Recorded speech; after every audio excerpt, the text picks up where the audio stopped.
Hi everyone, today I'm gonna show you how to change the battery of Microsoft Surface Pen. First thing, before you start to change your battery of the Surface Pen, you must to make sure that you have a correct type of battery.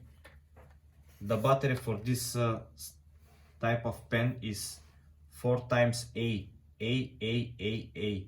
So make sure you have this type of battery before you start to change the battery on your Surface Pen. Okay guys, as you can see, your Microsoft Surface Pen is divided on two parts. So what you have to do is just gently take out this cap.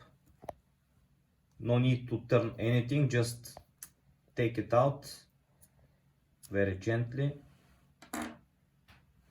and then the old battery is coming out. Take the new battery, and then when you insert the new battery, make sure that the plus of the battery is upstairs. So insert the new battery, and then make sure that the edge of the cap is corresponding with the edge of your Surface Pen.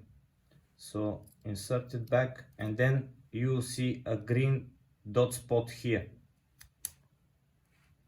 If it's okay, so your dot spot is here. Then what's remain is just you have to pair your Microsoft Surface Pen with your device. Thank you for watching. See you next time.